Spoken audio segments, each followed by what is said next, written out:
Welcome back, ladies and gentlemen. It's a slightly shorter coffee break, but we had interesting discussions before the break, so it is worth taking a few minutes of the coffee break to continue and not close in the middle of an exchange.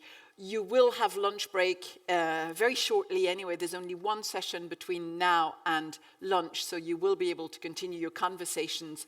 I think there are still quite a few people out there, so they will be drifting back in over the next couple of minutes.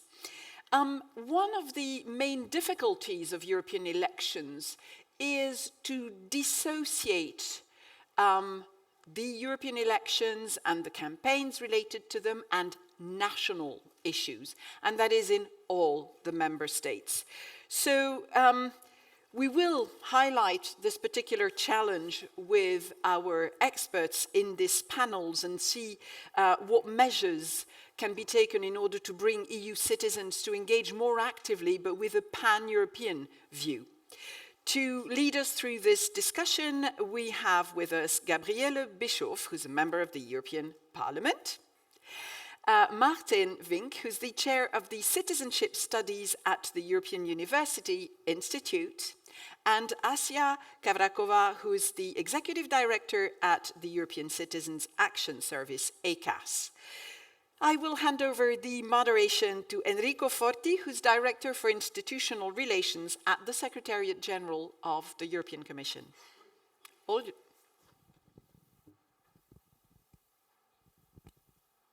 Hello. Thank you very much. So welcome to this 8th session, if I'm counting well. It's actually, we will, of course, benefit from the expertise of our eminent panelists. I wanted to say a few words of introduction before that, because we are, of course, in the Secretariat General of the Commission very much involved in these issues of how to Europeanize the elections, how to make them more democratic, more participative, how to make the votes of the European citizens better informed, and so on and so forth. So the title of this session itself is a paradox, because when we say the European dimension of the elections, of the European elections that we intend to improve, is a paradox. So that there is already there matters for thoughts, food for thoughts, on how to increase the participation, how to increase, I would say, to improve the themes that are subject to the elections, which should not be national, an addition of national elections. So I think that we encourage, of course, our panelists to convince from their side us to what can we do at European level. And I would say a few words just to say that there are a number, of course, of principles that we follow, at least in the European institutions, when it comes to, you know, the increase the promoting high democratic values in the elections, making citizens closer to this European decision making, and of course how to connect the national dimension, the national parties in particular, and the European political parties. Then we have a number of tools that we can use, political tools, with some recommendations that we had for example, the 2018 election package or 2021 democracy package. Regulations, we have in particular 3 regulations: the European political parties, which is unluckily stuck, and that's maybe something that we may discuss here, how to make European political parties better and better equipped players in the campaign. We have, of course, a regulation on political ads, which is likely, I hope, to come to a good end, and the mobile citizens that we will have to will listen to later on. And of course, there is the advocacy that all of us and players like you in the electoral world, I would say, can play in sort of widening a bit the awareness about the importance of European elections, which are not, in my view, an option, but maybe a duty for European citizens when they address issues of a global nature. So I will stop here And I would hand over to Madame Bischoff, that is with whom we are working a lot with the AFCO committee, on the electoral matters. You were chairing the European Party's last trilogue. You have been involved in the rules of procedure and very much on institutional matters, the Article 48, which is a treaty regulation, modification of the treaty. And you're, of course, one of the key players as vice chair of the AFCO committee, and that you would tell us how do you see that from the perspective of the European Parliament, how to make European elections a reality? Thank you very much, and also thank you for the invitation and the opportunity to have a close exchange with you as national experts on the issue. And I think we cannot have as often as possible exchanges between the levels. I want to start with a positive message. And that is, if you look at the Eurobarometer of this spring, we can see already that the interest in European elections 1 year before the election was much higher than in 2018, before the last elections. And also when we look at citizens and the question, do you know what the European Parliament is doing? Have you heard about it? That it's more than 60% that say yes, we do. And here you start to think about the picture of the glass half full or half empty, 60%. That is quite something, but also it means that around 40% still are not so informed and sure about it. And I think there are elements, I mean, I don't know since when we are discussing to make the European elections more European. I think for a long time already we have succeeded some, but I think especially in this mandate we came up as the European Parliament with a lot of proposals. I will mention, you already mentioned some, but I also have to say that a key element is also that European members of parliaments as directly elected have a close exchange and communication in their constituencies. I think that's really a basis also. Here that is very important, with regular exchanges with different stakeholders, with companies, in schools, with NGOs, together about the work they are doing in the European Parliament and the impact it has on employment, for example, on living conditions, on competitiveness and different questions. And I think also here to identify topics where you can really make this link between the European level and the national level. So what impact does certain regulation have on the lives of citizens on the ground? And I think also if you look at this period, we can identify quite a few of them and to communicate it. I think the problem we have very often is that we don't have a European public sphere, so we try to bridge that. We have a growing number of European media, so not national media that just view European policy from a national perspective, but more European, but there are very few still, and I would say very much limited to the European bubble, the usual interested people in European politics, not so much yet reaching out here. And I think this is something where we have to continue to work at, to create it, and social media, we have seen it, are an important tool for that. Or for example, in this period we had the conference on the future of Europe involving citizens directly, and we also had a lot of initiatives of the Commission involving citizens before presenting legislation, but also we had that on national level, quite some initiatives here to involve citizens. I think when we look at the proposals in the electoral law, the Parliament did some key initiatives to, for example, to have one European date. I think the 9th of May as an example, to say, have it a European public holiday for everyone and we have one day to vote would already make a change. But also that we have important other initiatives and proposals there to, for example, that we also have a reserved number of lists as transnational candidates with the Spitzenkandidaten, a principle leading these transnational, the Spitzenkandidaten leading this transnational list could also give another European dimension to the members of parliament elected on national level. They would stay untouched.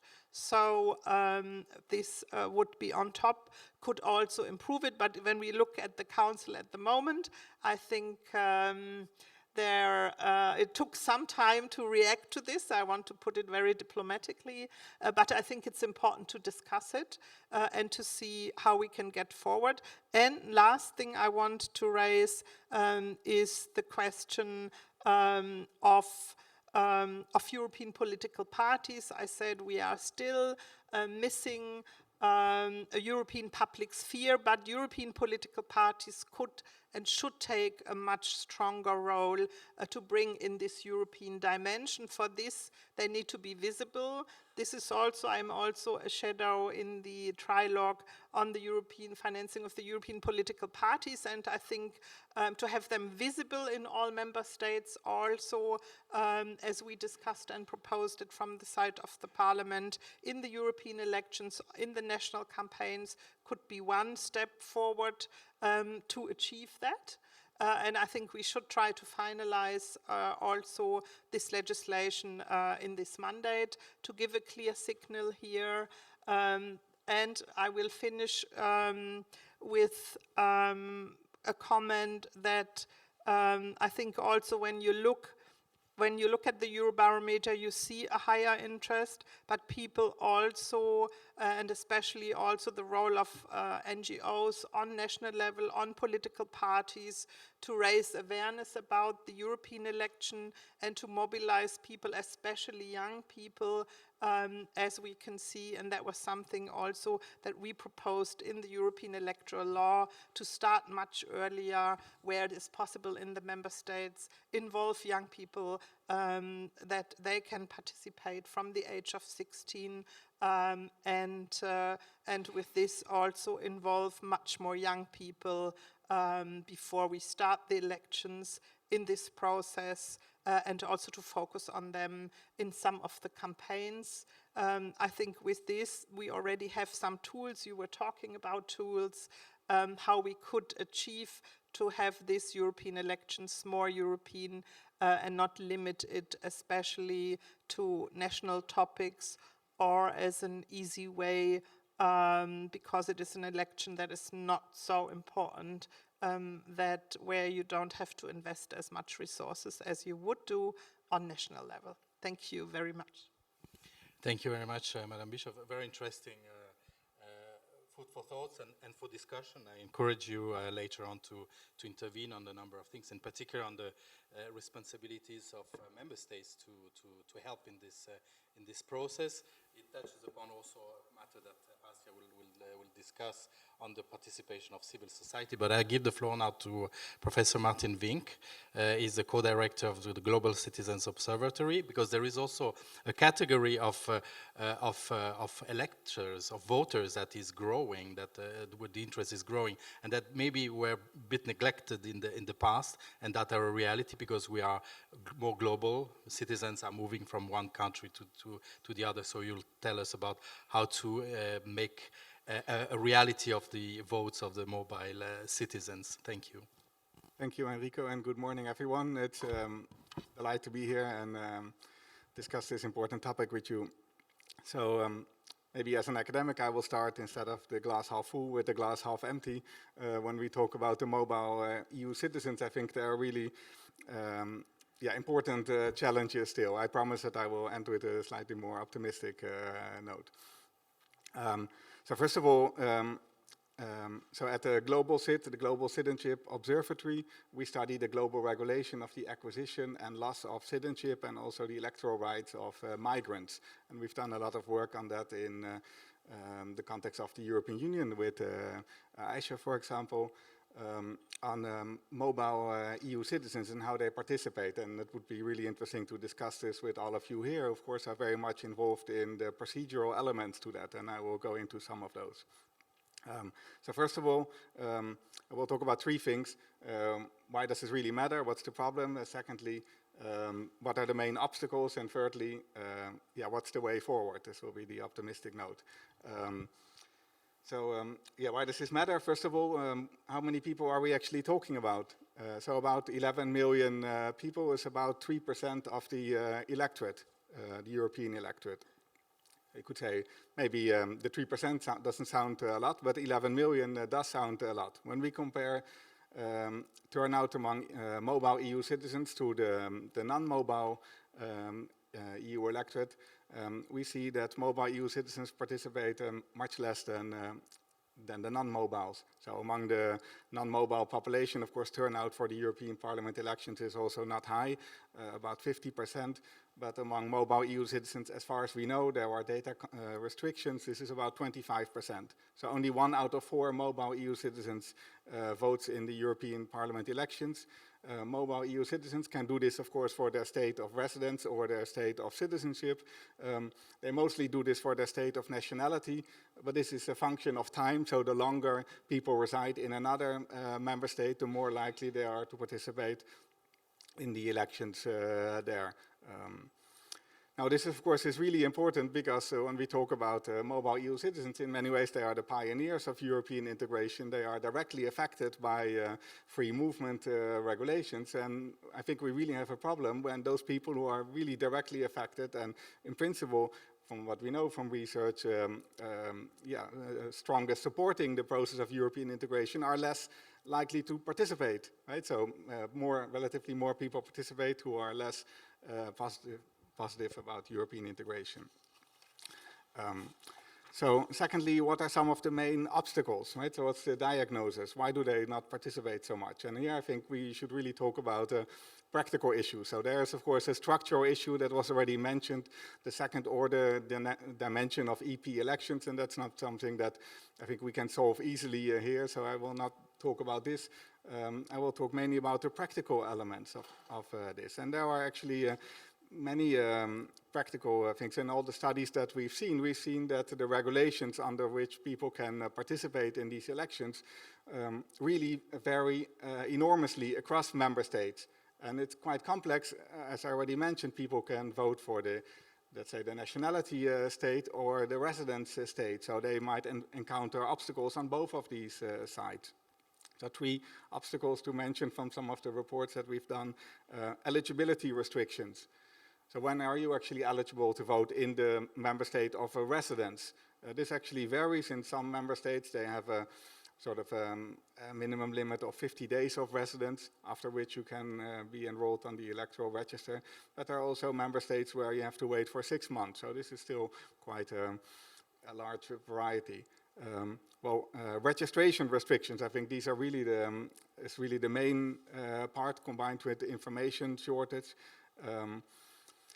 So for resident foreign EU citizens, right, so EU citizens who live in a member state and potentially want to vote there, they are typically not automatically enrolled on the electoral register. And that's, of course, for a good reason, because we want people to vote, but we don't want them to double vote, right? So they cannot be automatically registered.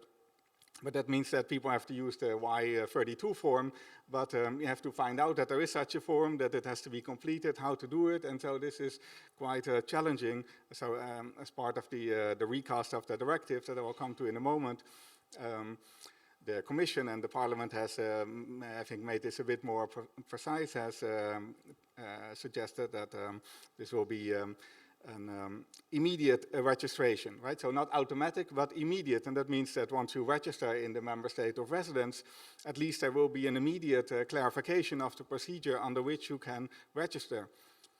What I think would be interesting is to consider also additional nudges that we've seen from research on increasing voter turnout.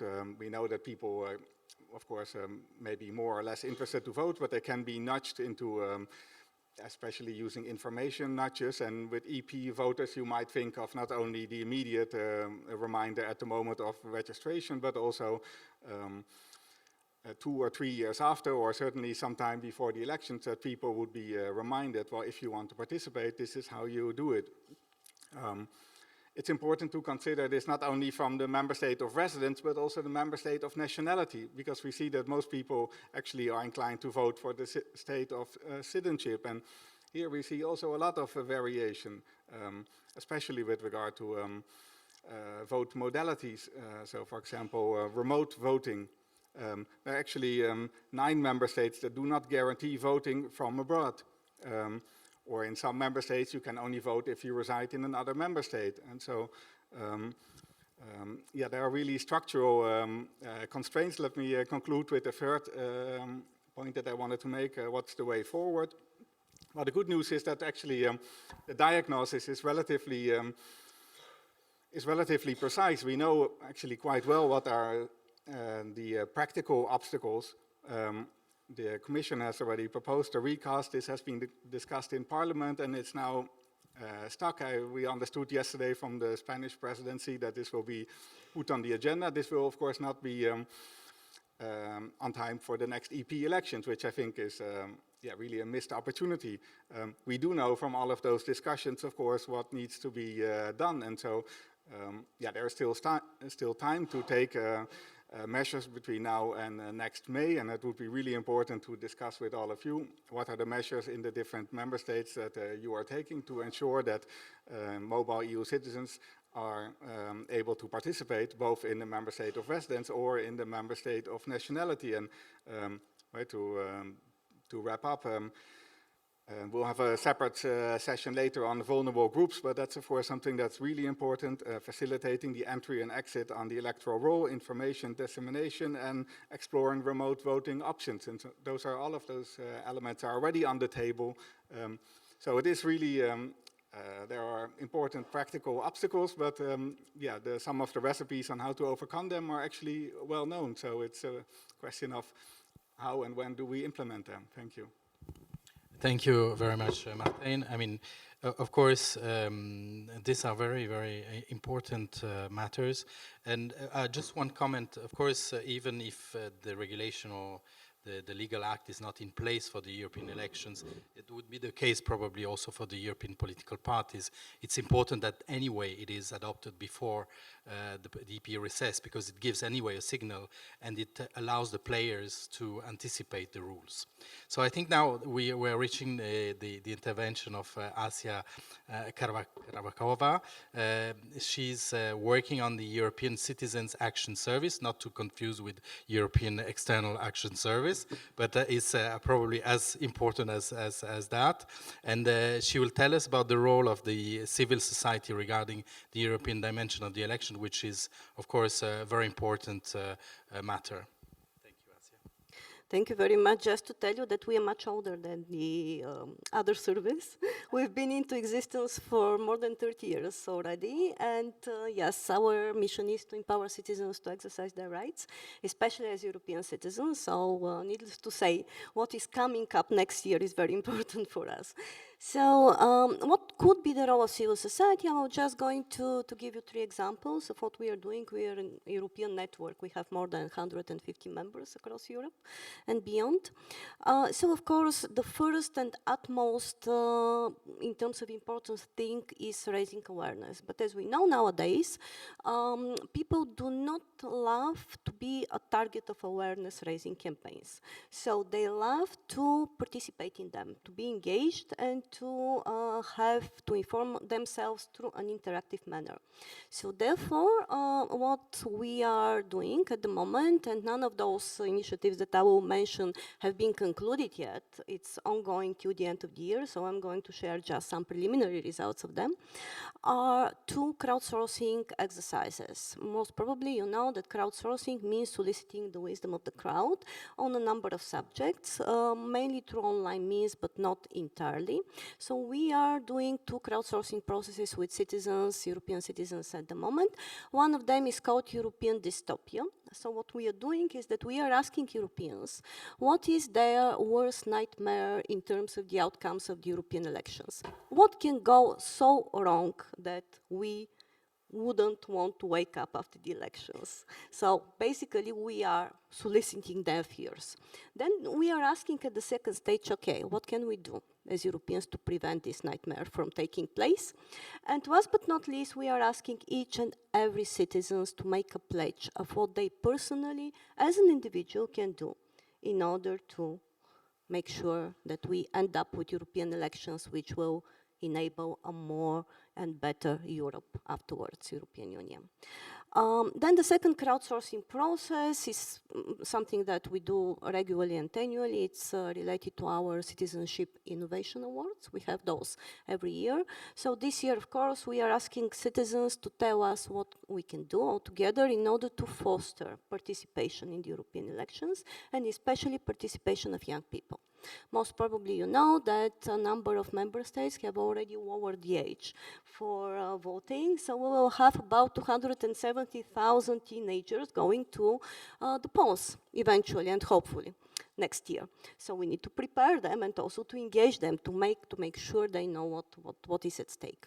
And last but not least, we're doing something which is very much related to the previous session. This is also the reason why I wanted to ask a question, but there wasn't time for that. And of course, it's not my place. I mean, it's for others to ask a question. But basically, we have been experimenting in the last 2 years with anti-disinformation campaigns run by civil society coalitions, especially in Central and Eastern Europe. As we are speaking now, we have two this year in the Czech Republic and also in Poland. Last year we did Bulgaria, Slovenia and Hungary, and two of them have been focused on dispelling disinformation and misinformation before the elections. Last year in Slovenia, this year in Poland. So what we're trying to do, and I'm saying trying because, you know, it's a never-ending process of learning by doing, is really to see whether we can come up with a blueprint based on the experience in the 5 countries in order to devise a cross-country campaign before the European elections next year for dispelling the myths by civil society, because I'm very much aware of how important fact-checking is, but the truth is that there are many Europeans, unfortunately, who do not care about the facts and who say, you know, I know what you're telling me, but I do not agree. So facts are facts, but emotions in politics are very important for both sides, for the politicians, but also for the voters. And then if you give me 1 minute, I will just share, if I have it, some of the conclusions at this stage from the crowdsourcing exercises. So basically, the fears of the people are related to right-wing gaining more power, the fact that people wouldn't go to vote, that there will be more media freedom violations, that xenophobia will increase, and that there could be an environmental collapse. Most of the reasons which they indicate as the ones that could lead to those, when self-reflecting, is the fact that that people can be negligent to informing themselves, like shying away from engaging into unpopular debates with people that do not think like themselves, and not raising awareness. So therefore, at this moment, and again it's an ongoing exercise, the prescription is give people the feeling that they're truly Europeans, simplify messaging and link it to the local agenda and to people's fears and hopes. And here is the question, how exactly are we going to outline the European dimension if people want to recognize the problems close to where they are? Target youth, really. Also through schools and through educational institutions, provide youth with role models of politicians that are trustworthy, target local structures, and go out to vote. All of the listing comes from citizens, it's not from me. Thank you. Thank you, Asia. I saw Mrs. Bischoff was taking a lot of notes, so I don't know if you want to react a show on this intervention, because we have a couple of other interventions from the floor. Yes, so we have an intervention from Germany, which is planned. I don't know if the representative is here.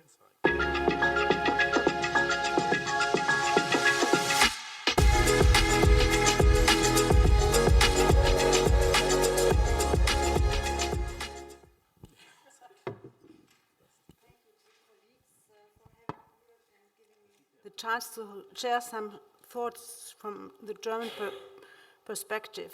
I will speak in German, so please be prepared to use your headphones.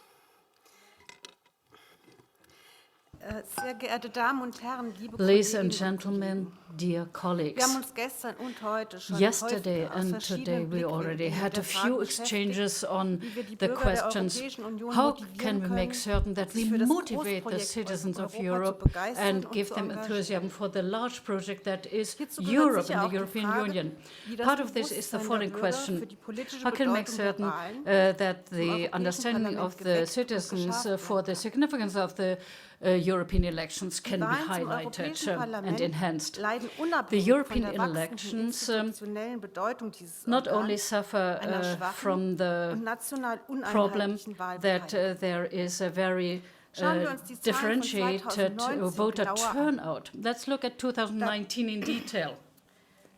Zugegeben, sie waren höher als bei früheren Wahlen. Yes, better turnout than previously, we Wir have to sehen admit in that. 4 Mitgliedstaaten But eine there are 4 member Wahlbeteiligung states unter 30%. where we have the turnout of less than 30%. 15 In 15 member states, below und nur in 6 50%, Mitgliedstaaten, and only die zum 6 Teil member eine states. Wahlpflicht haben für ihre Some of Bürger, them have gehen the mehr als obligatory 60% vote, der Bürger an die where you Wahl. reach 60% and more of the voters Wir really müssen uns also casting a fragen, ballot. was können wir The dann question is, dazu tun, dass with das that sich knowledge, ändert? Und, what can wir we können do uns in auch order nicht to mit dieser change niedrigen this? Wahlbeteiligung zufrieden geben. Because we cannot be satisfied with Zu this oft low fehlt das turnout. Bewusstsein für die Often there's a politischen lack of Kompetenzen awareness for the und die political Möglichkeiten der powers and Europäischen competences Union sowie and die the bedeutende Rolle, die possibilities das of the European Parlament Union, dabei als and there is a lack of Direktvertretung knowledge des of the Wählers significant spielt. role played by the European Häufig Parliament dringt in as der direct Berichterstattung representative nicht body durch, of the dass Entscheidungen, die voters. auf europäischer And Ebene also the media und reports damit do auch not im always Europäischen explain Parlament that fallen, decisions at the European level and Auswirkungen taken bis auf in die the lokale European Ebene Parliament have an impact down Ich to the möchte hier local den level Green New even. Deal im Zusammenhang An mit den example is the nationalen Green New Deal Diskussionen zur Energie- und in the context of the Klimakrise national discussions on energy and umgekehrt climate crisis. fordern Bürger And oft on the other nationale hand, Entscheidungen many ein, citizens die nicht ask ohne for die national europäische decisions Entscheidungsebene which cannot be gefällt werden taken können. without the So European zum level Beispiel being Regelungen seen mit and der involved. Migration, For zu der example, Migration. rules on Es gilt migration. hierfür ein Bewusstsein would be durch an example. intensive Aufklärung mit allen Mitteln So zu we schaffen, need auf to die wir really Einfluss give haben. information Schulische and und raise universitäre awareness Bildung, in the schools, in the Regierungsportale, universities, staatlich government gesponserte portals, and Werbekampagnen official und so weiter. information Wir campaigns haben by the heute schon states viel themselves. über Medien gesprochen. We Und talked ja, a lot wir about müssen media auf today, allen and it's möglichen correct. We Wegen die need to verschiedenen see Gruppen erreichen. all options and In channels Deutschland open to haben wir reach the mehrere groups. Institutionen, die In sich mit Germany, we have a politischer Bildung variety of institutions that deal Ich möchte with 3 information Beispiele and nennen, awareness die jetzt für die raising. europäische Wahl 2024 Now, for the von diesen elections next Institutionen in year, Angriff I genommen want to give here a few Wir haben einen areas of action. Projekttag in We einen have a EU-Projekttag in den EU deutschen Schulen gehabt project im day Mai. in May in the Damit European, die Schüler in the wissen, German was schools Europa bedeutet to teach the und was pupils what europäische Europe is all about, what it Institutionen sind. means, and what European institutions are all Es about. gab es gibt eine Werbekampagne, There is ein a EU-Camp für junge Menschen, die campaign nach Berlin eingeladen for werden, um young gemeinsam people. sich We Gedanken über invited them Europa to zu Berlin machen. to think Und es together gibt about what is Bürgerdialoge, Europe. And there are online und aber citizens auch in den dialogue. They happen verschiedenen online Gemeinden and they happen Deutschlands. also offline aufzuklären, was locally Europa in für order sie to bedeutet. raise the understanding for the citizens Ein what weiteres Europe is Problem about, ist, what it dass means for vielen them. Bürgern das An europäische additional politische problem. Parteiensystem nicht The vertraut ist. political party Sie system können in die ihnen Europe is not bekannten known by nationalen many Parteien people. nicht den Parteien im They have their Europäischen national Parlament parties, but they zuordnen. cannot correlate them Dazu to the kommt, European dass sphere. Abgeordnete des Europäischen And Parlaments, members of the European Frau Bischof Parliament, kann mir I verzeihen, hope oft Mrs. in der Bishop is öffentlichen indulgent Debatte now, nicht so sichtbar sind are wie not so nationale visible Politiker. in the public Auch werden debate as national europäische Themen politicians nicht usually are. ausreichend zur öffentlichen Diskussion gestellt. And Es fehlt eine European europäische topics are not Öffentlichkeit. very relevant in the Die public Bürger müssen discussion mehr as it's Beteiligung in happening. der Entscheidungsfindung einbezogen So we werden. need also more participation Eine of the Aufgabe, die citizens. von den politischen This is a Kräften task übernommen werden muss. that needs to be Die shouldered by nationalen political Regierungen und die forces. europäischen The national Institutionen governments können and the hierzu nur European ermutigen institutions can only und dazu motivate and beitragen, encourage and appeal dass and die europäischen contribute politischen to this Parteien to gestärkt happen, werden. to strengthen the Dazu sollten wir European schleunigst die political Reform des parties. europäischen So we Parteienstatuts need zum a Abschluss bringen. speedy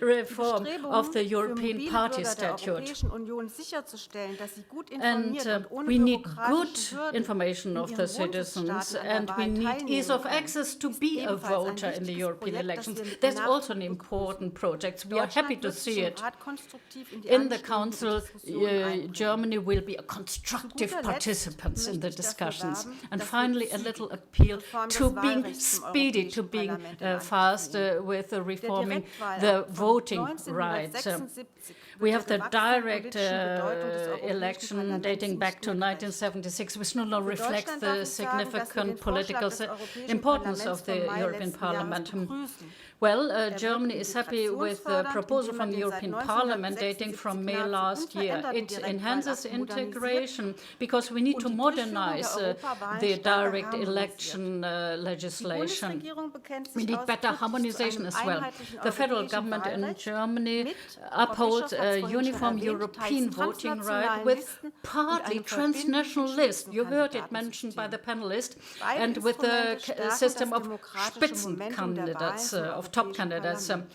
Both are Die tools Einführung that transnationaler enhance Listen democracy unterstreicht during the den supranationalen elections for the Charakter European der europäischen Parliament. Wahlen. Transnational lists really highlight the Spitzenkandidatensystem supranational eröffnet den character Bürgern of these nicht elections. nur Einfluss auf die And the Zusammensetzung des top candidate Europäischen systems Parlaments, helps sondern the gibt ihnen auch die citizens to Entscheidungsgewalt understand über that die they Leitung der influence the Europäischen composition of the Kommission. European Parliament Dies and that they are erscheint really durchaus shaping zeitgemäß. the decision-making Ich weiß, dass diese process Thesen in in the unserem Kreis European nicht Commission. unumstritten sind. Dass wir auch I alle know gemeinsam there are noch an den critical im Moment comments im Raum here. stehenden I'm Vorschlägen aware of feilen this, müssen. and that we really have Aber to wenn wir es fine-tune a ernst lot meinen of the mit dem Wunsch, details. unseren Bürgern But die if we're Bedeutung der serious Wahlen with our im desire Europäischen Parlament to nahe make zu certain bringen, that our citizens müssen wir get diese Themen nicht closer nur to anpacken, wir European müssen sie auch elections, lösen. then we really not just Vielen need to Dank für Ihre talk about the Aufmerksamkeit und auch ein issues, but we herzliches need to find a Dankeschön an die solution to this. Organisatoren Thank you very dieser much also for Veranstaltung. enabling and organizing this Großartige event, Möglichkeit, uns and thank you for this miteinander austauschen zu können. fantastic opportunity to have an exchange. Thank you. Thank you very much. Also here, very challenging statement about transnationalists, lead candidate, the role of the European political parties. It's a very important point. We might have the discussion later. We have an intervention from Malta as well, which is foreseen. So I invite the representative at the stage. Thank you.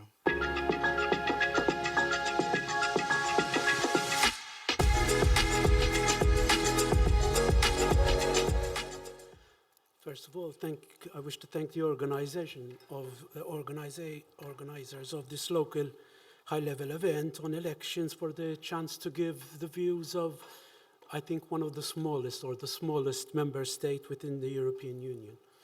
But through my intervention, I will try to start off with what does a member state gain from the European Parliament elections and our views in Malta about this. Then I go on to try to map out the level of participation in such elections from my state, and then I'll try to see what we can do as a member state to enhance the process of European elections and what is our obligations as a member state to do this. The European Parliament elections give citizens the opportunity to choose who will represent them in the European Parliament and defend their interests in the European Union. This is the basic premise of the European Parliament elections. The 6 members of the European Parliament elected from Malta, just like their colleagues elected from other member states, contribute to shaping EU policies and legislations that directly affect Malta and the European Union as a whole. In fact, maybe contrary to the speaker before me, our 6 members actively participate when back home in Malta to give the views of what is happening and what is being discussed. And this is something which is very important. In this way, Maltese citizens have a direct stake in the future direction of the European Union, thereby making European elections a crucial aspect of the country's political landscape. This dimension of election reinforces the idea of shared European values and without doubt fosters a sense of belonging to the larger EU community, while at the same time preserving the unique Maltese identity. European elections are also particularly important for addressing cross-border issues, if not global issues, such as climate change, migration, security, digital matters, and other very important issues. Participation by citizens in the European Parliament elections held in Malta since the country's accession to the European Union in 2004 has always been a satisfactory one. In fact, voter turnout has ranged from 82.4% in 2004 and 72.7% in 2019. But it is already showing a decline in voter participation, which for us in Malta is a challenge, and a challenge we need to take up because we are not used to the low level of participation, notwithstanding the fact that voting in Malta is not obligatory. This is all more relevant when considering that academic studies show that European Parliament elections in Malta show high levels of engagement, because they are seen as an extension of domestic politics. In fact, conscious of the importance of bringing EU citizens closer to the EU decision-making process, the Electoral Commission in Malta keeps voters, both local and union citizens, and potential election candidates regularly informed about every stage of the electoral process. Voters and interested candidates are made aware of their rights and obligations, status of registration, the date, place, and means of voting in the respective election, as well as the means of obtaining further electoral or candidature information. Once a person from a member state comes to Malta and registers that he will be staying in Malta and waiting for residency approval, he is automatically registered. Temporarily, he will not feature in the register until his residency is. Once his residency is approved, he will be automatically included in the register for voters.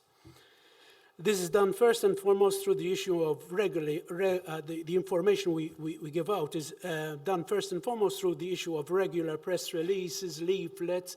We are currently even now working on different videos and other media information campaigns leading up to the 2024 elections, which are broadly understood by the majority of locals and union citizens residing in Malta. Such social media statements, press statements, call them what you'd like, are widely disseminated to all news portals and are also on the Electoral Commission's official website and social media pages. The said website is also bilingual to ensure that the information found therein reaches the widest possible audience. Apart from the said communication aspect, it is to be pointed out that in view of the upcoming European elections, Europe Direct Valletta works closely with the European Parliament Liaison Office to disseminate information to the public in terms of inclusive, participatory democracy by organizing public events and through different social media platforms. Further, specific activities are also organized in post-secondary schools, targeting teenagers and young adults who will be voting for the first time on how to vote and why it is important to exercise their right to vote in the coming elections. We also have regular meetings for teenagers which are carried out in the Maltese Parliament, sessions specifically for these teenagers who will be there discussing issues which they decide they would like to discuss, and with them they will have members of parliament there, and this gives them a sense of what politics is all about. In addition, voters with special needs receive full support in exercising their rights in the electoral process, and this is very important. Visually impaired persons may opt to use Braille templates as a guide on the ballot paper, and there is also playback listening devices which may be of support as required during voting. We are also currently in discussions of amendments which may introduce more means of technology, how persons with disability can be assisted in casting their vote. On a more general note, disabled persons may request also, at the end, the assistance of assistant commissioners to mark the ballot paper on their behalf. In such cases, the assistant commissioners are bound to secrecy, obviously in line with the General Elections Act of Malta. Besides, a certain degree of positive discrimination is afforded specifically to electors with disability on election day. The Electoral Commission facilitates voting by the elderly and people who are sick or disabled by allowing them priority at the queue at a special time bracket and their respective polling station. And in some cases, against the presentation of a medical certificate or the Commission for the Rights of Persons with Disability card. In Malta, the voting age has now been at 16 years of age since before 2019. Namely, obviously, they can participate in the general elections, local elections, and obviously the European Parliament elections, as outlined in the Constitution of Malta. Young people at the age of 16 who have yet not attained the age of 18 may also be candidates for elections for local councils. And currently in Parliament, we are discussing a bill which will allow young people who have not yet attained the age of 18 to also be appointed as mayors. Such arrangements encourage and facilitate the involvement of a greater number of young people in the decision-making process, both at a local as well as at a European Union level. And I think this is the future. The future citizens of the European Union are the teenagers and the youngsters we have today, and we need to start there, to start encouraging them to take note of the importance of participating in the political process. This is basically some ideas of what we are doing as a member state in order to ensure that there is more European dimension idea within our own member state. Thank you very much. Thank you so much.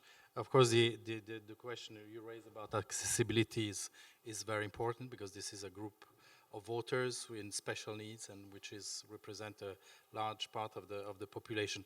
I would like to take, if there are some questions from the floor, and then give back the word to our panelists, because there were a lot of questions and probably a lot of reflections are ongoing with them. So are there some questions from the floor? Raise your hands, please. Yes. A quick question, because I've been asked to be very strict with the time, because there's an important lunch afterwards. Thank you. Just to mention one of the ideas that came to my mind by Pavel from Latvia. It's about data exchange between the countries. I think that we should also think about to make an attempt to synchronize the terms when before the elections the data exchange of the voters can be fixed, because in each country is different, and it makes difficulties also for the technical organization. And also, I'm wondering, maybe again some good examples, if you're speaking about European dimension, presenting the programs of European dimension, is there any good examples from, let's say, old democracies on how candidates are presenting their programs in this dimension rather than national topics? Thank you. Thank you so much. Other questions? I don't see any, so last chance? No. So I turn to Madame Bischoff first. Thank you very much, and thank you also for the questions, but also presentations of some examples. And I think indeed to focus on specific groups seems to be very essential, and I think that was also here in the panel. For example, young people. We have a couple of member states that now opened elections from 16 on, so we will have a large group from 16 to, especially in these countries, 23 that have never voted and where it's the first time. And I think that can be a very positive approach here to address them, and they will have special topics. And I think that this is a very good idea. Also with the mobile citizens, I think this question not only of addressing the voting in the European election, but European citizenship as a whole. For example, I am also the rapporteur for the coordination of social security in Europe and the rights, the social rights stemming from EU citizenship. And I think it could be good to link also these debates and to show that European citizenship is much larger, that it goes along with rights and also with certain opportunities and obligations. And I think that could be also an interesting aspect. The same is, I mean, I come from a constituency with 3.5 million people, Berlin, and we have very active citizens organizations, for example, representing Polish people living in my city, Italian people living in my city, Spanish, very active culturally, politically very active. And also I think political parties have also to reflect how they come forward with concepts of double membership, that people that are a member in one political party and then move to another European party and exchange here. But I think we missed one group that is very much worrying me, and this is the people who don't vote in the European elections. And in the AFCO committee, we had the presentation of a study that is quite worrying. It's from the University of Duisburg, showing there was a comparison of the European, national and local elections in almost all big European cities. And what we can see there, if we compare the participation rate in votes of the richest suburbs and the poorest suburbs in the same city, you can see that the difference can be up to 40%. And I think also when I'm not a member of the European Parliament, I am also the vice president of the German federalist organizations. We do a lot of citizens dialogues, also together with other organizations, but what we can see is that we don't reach certain groups of citizens. And I think this should be something that we need to address much more here also if we want to strengthen democracy, because that people have the feeling that European elections don't change anything for them should be worrying, and we should also think about how we can reach out to these groups of citizens. And in this last, if I look again at the last Eurobarometer here, what value should the European Parliament defend the most? And really the highest ranking is the question of democracy, because also a lot of people see that democracy is under pressure, not only in the world, but also in the European Union, in many member states. Thank you very much. Thank you, Madam Bischoff. Asia, do you want to bounce back? In particular, also one of the last word that Madam Bischoff said about reach certain group of people, which is of course very much your area of influence. What is your thinking about? Well, there is definitely a challenge also because there are also many very specialized not-for-profit organizations who are working with specific groups. So this is also the reason why we are trying, at least at the level of the not-for-profit organizations in Europe, to some kind keep in touch and complement our efforts in order to understand how we can build a puzzle before the election that can tackle all of those challenges from a civic perspective. perspective. And here I have just 2 comments. So the first about the data exchange. We are actually very much aware that this is a challenge, also because we work on with a group of mobile EU citizens as well. So therefore, we will make available an application in January next year that will collect data about, EU languages, about the voting modalities in each and every member state. So this will be available to everyone, and we are going to spread it widely through our constituencies and also other organizations. And then my second comment is about this specific event. I think that I know that the election network is comprised of public authorities, but basically I really regret that my colleagues from the not-for-profit sector are not able to listen to this very vivid and interesting discussions, because at the end of the day we are in one and the same basket, aiming at one and the same thing about the election. So I wonder whether it will be perceived as very provocative if I suggest that maybe the not-for-profit associations can be affiliated members, or there could be certain constellations in which we can exchange knowledge and what we are doing, because everyone is doing a lot in these days. It's just that we need to connect the dots before the elections. Thank you, Asia. Martijn, you want to comment, bounce back? Yes, thank you. First of all, I'm not sure if the representatives from the Netherlands are still here, but I would like to congratulate you for your efficiency, because I just got a notification on my phone that I received my voting ballot as actually a mobile EU citizen, because I'm a Dutch citizen working in Italy, but I'm a resident of Portugal, and we have elections in November. And it was literally when I was speaking that I saw that my voting ballot is there. And I think it's interesting, maybe a bit creepy, but because I'm not sure what could be done. But so this goes to my point that I think also the representative from Malta very clearly showed that there are a lot of good examples of good practices around in terms of proactive registration.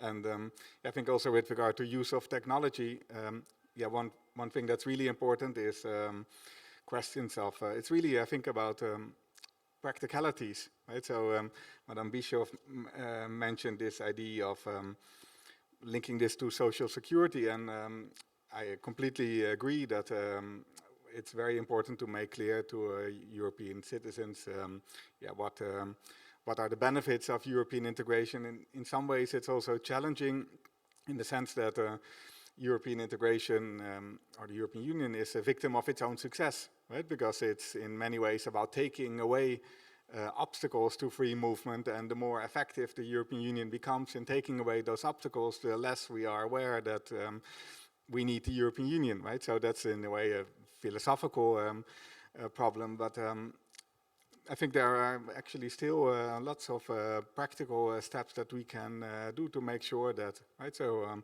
that people actually participate. So I've registered for the Dutch elections as a Dutch citizen abroad, and that is a one-off registration. So now I'm automatically in the system, but that's of course not everywhere the case. And so that's a very practical element. So there are, as I already mentioned, quite a few member states still where you cannot vote from abroad, right? So that's, I think, I think it's problematic. I think the European Parliament mentioned, I really like this idea of the EU-wide constituency, right, where we also see this in many national parliaments, that the voters from abroad have some kind of special representation, right? So that I think is a really interesting idea, also a little bit more, going beyond the practical issues, but that would give more visibility to this mobile group. And finally on the technology, I also completely agree that the technology should be there. So as a Dutch citizen resident in Portugal, I'm now receiving notifications from the Portuguese authorities about my income in the Netherlands and whether I should report this to the authorities. So there is lots of exchange going on already, right? And we can make use of those kind of exchange mechanisms to facilitate also the exchange of information on the Y32 form, for example. So I think, yeah, there are actually steps where we can go beyond some of the obstacles that we encounter already. Thank you. Thank you very much. Before concluding, I would like to thank, in particular, Marie-Hélène, Julien, and the team for the organization of this event, and in particular of this session, which I found very, very rich and interesting. Of course, there is hope. We all know that there is hope to have I would say, a better Europeanization of the European Parliament elections, because for the time being it's a European Parliament elections. When the day we will call them European elections, that would be really an interesting moment. I think that there are a number of elements that we can bring back home. Number one is that, of course, there are a number of rules which are in place, but they are not enough, probably. On the European political parties, we miss the link between national parties and European political parties, and also a question of the citizen identifying within the national parties in the European families. Then the question of lead candidate, transnationalists. I'll leave this to the parliament fight with the council, of course, but it's an interesting, of course, element if we talk about European elections. Mobile citizens, and of course accessibility to the voting, participation. The German representative also mentioned very strongly the reasons for the low turnout, and which link to the communication about the themes and the campaigns for European elections. And also, not only when we put the paper in the ballot, but during the campaign, and there as well, informing about the fears and the worst nightmares, as you call them, about the citizens, in these campaigns. Of course, not being biased by disinformation. So having the right information with the right media, with the right person to convey this information. So I think there is a lot of interesting work we have to do ahead. I would like to thank again the panelists for this very thrilling discussion. I was really enthusiastic about it. Thank you for your questions and for your participation, and I hope that we'll continue this debate in maybe with an extended format. Marie-Hélène, I saw you were nodding earlier on, but thank you so much. Thank you.